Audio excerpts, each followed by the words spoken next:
안녕하세요. 존버장인 버핏 테스트입니다. 오늘은 최근 핫한 이슈인 테슬라와 일론 머스크의 비트코인 투자에 대해서 알아보려고 합니다. 왜 매수하였을지 같이 알아보도록 하겠습니다. 본 영상은 뇌피셜을 첨부하고 있습니다. 투자 시 유익한 정보만 참고만 하시길 바랍니다. 구독과 좋아요는 영상 제작에 큰 힘이 됩니다. 몇 년 전에 비트코인이 바닥을 다지고 반등하는 시절이 있었습니다. 그 당시 빗썸에서 이벤트랍시고 돈을 조금 주었는데 놀려두긴 그래서 비트코인을 조금 구매했었습니다. 까먹고 있다 열어보니 550%의 수익률을 보고 인생 역전할 뻔했는데 재밌네 하면서 넘겼네요. 우리 모두 존버해서 이 정도 수익률을 챙기면 좋겠습니다. 최근 테슬라가 대차 대조표를 SEC 미국 증권위원회에 제출하면서 비트코인 투자가 주목을 받고 있습니다. 일론 머스크는 15억 달러, 한화 약 1.6조의 금액을 비트코인에 투자를 하면서 비트코인 지지자임을 어필했는데요. 전기차 개발이나 더 힘쓰지, 그 돈을 비트코인에 투자한다면서 개미 투자자들이 떨어지는 주가를 보며 한숨을 쉬고 있습니다. 테슬라, 일론 머스크, 비트코인 어떤 관계가 있을지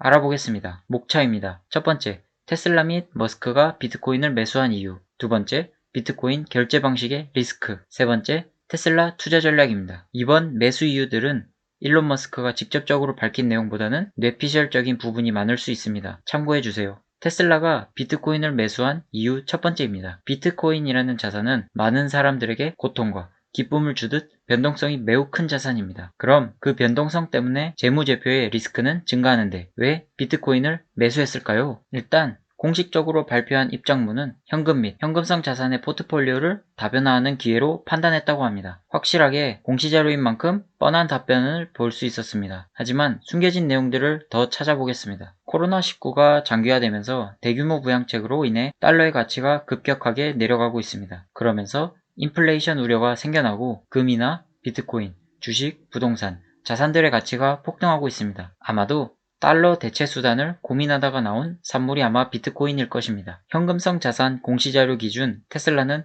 190억 달러, 약 21조 정도 있습니다. 이 현금들을 안전한 자산인 채권 등에 투자하여 소량의 수익밖에 못 얻는 것이 안타까웠을 것입니다. 한화 1.6조, 현금성 자산의 7.8% 정도만을 투자했기에 그렇게 큰 리스크를 가져가는 것은 사실 아니긴 합니다만 왜들 그렇게 난리일까요? 일론 머스크는 테슬라 차량을 비트코인으로 결제할 수 있게 하겠다고도 발표를 했습니다. 하지만 해지용 자산으로만 사용하기 위해 테슬라 차량 결제 수단으로 비트코인을 인정하는 것은 살짝 의심스러운 부분이 남아있기 때문에 뒤에서 더 알아보겠습니다. 세 번째 이유는 노이즈 마케팅입니다. 최근 영화 빅쇼트의 주인공 마이클 버리는 테슬라의 비트코인 투자는 중국 규제 문제에서 벗어나기 위한 것이라고 주장했습니다. 테슬라 매출 중에서 1위를 차지하는 국가가 중국입니다. 그런데 그 중국에서 소비자들이 최근 불만이 있다는 것을 발표했습니다. 이것은 사실 테슬라에게 아주 악재죠. 그런데 비트코인이랑 이 중국 소비자들의 불만이랑 무슨 관계냐고 하실 수도 있습니다. 2021년 2월 8일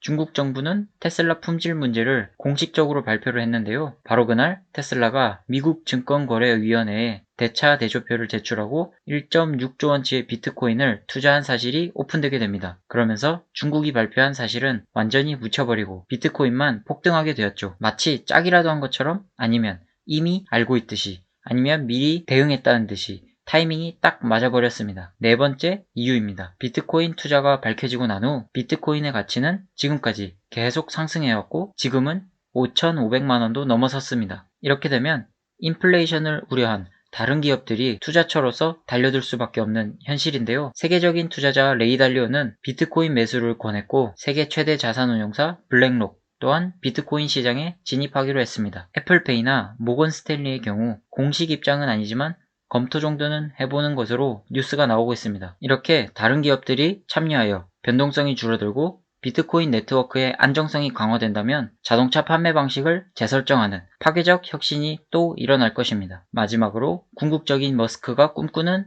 암호화폐입니다. 머스크는 테슬라 및 여러 친환경 사업을 병행하고 우주항공 기업인 스페이스X를 통해서 획기적으로 연료비를 감소시켰습니다. 아주 핫한 스타링크까지 못하는 게 없는 일론 머스크. 이 모든 사업은 추후 화성에 인류를 옮기는 괴짜 같지만 진짜로 할 것만 같은 계획을 위해서입니다. 화성에서는 경제가 암호화폐로 운영될 것이라고 주장했었던 그는 실제로 실현시키기 위해서 준비 중입니다. 비트코인 결제가 어려운 이유에 대해서 간략하게 짚어보고 넘어가겠습니다. 첫 번째로 변동성입니다. 테슬라 자동차를 사고 현금화하기 전까지 20%의 급락이 일어났다면 판매처에서는 큰 손해를 볼 것입니다. 환율 또한 변동성이 있는 것은 사실이지만 보통 큰 기업들은 환율 해지 같은 것들을 해두면서 방어를 하는데 비트코인은 아직까지는 그런 기능이 없어 보입니다. 두 번째로 결제 건수당 수수료입니다. 비트코인을 결제할 때 발생하는 수수료를 누가 부담할 거인지, 그리고 적지 않은 수수료가 발생하기에 해결하고 넘어가야 합니다. 마지막으로 비트코인은 화폐라기보다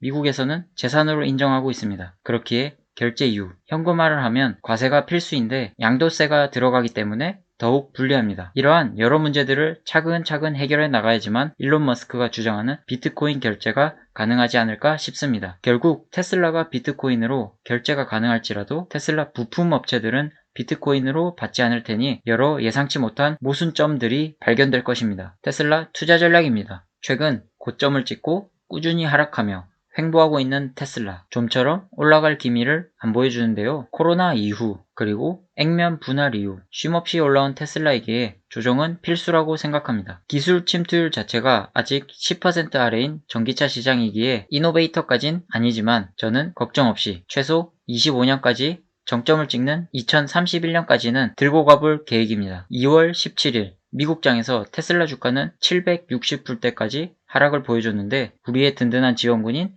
캐시우드 누님께서 추가 매수를 하시며 전폭적인 지지를 보여주고 있습니다. 앞서 알려드린 기술 침투율처럼 아직 갈 길이 먼 테슬라라고 생각합니다. 차트도 한번 참고해 보겠습니다. 미국 주식에서는 딱히 차트가 상관이 없는데요. 거래량들과 이동평균선 정도만 알면 될 것 같습니다. 보통 60일선을 타고 왔다리 갔다리 하며 오르락 내리락 하는 모습을 보여주는데요. 그렇기 때문에 이번 테슬라 하락에서 760불 정도가 아마 바닥권이 아니었을지 생각합니다. 더 떨어지면 더 사면 되니까 상관없습니다. 가지고 있던 배당주를 조금 정리해서라도 기회가 왔을 때 추매할 계획입니다. 사실 테슬라에 투자하신 분들은 일론 머스크에 투자한 거라고 생각합니다. 괴짜 같지만 사업 천재인 일론 머스크의 대장주라고 하면 단연 테슬라입니다. 언제 어떤 멋진 아이템으로 주가를 부양시킬지 모르기 때문에 800불 아래 매수 기회가 왔을 때는 모르겠고 눈 딱 감고 그냥 사본다 하는 마인드로 추매를 진행 중입니다. 오늘은 테슬라 그리고 일론 머스크가 비트코인을 매수한 이유에 대해서 알아보았습니다. 정확한 팩트 체크보다는 이럴 수도 있겠구나 하고 재미로 참고해 주셨으면 합니다. 몇 년 동안 눈 딱 감고 가만히 냅뒀는데 혼자 일을 열심히 해서 550%나 상승했던 비트코인, 투자를 제대로 안 했던 게 아쉽기만 한데요. 두 번 다시는 성장하는 자산을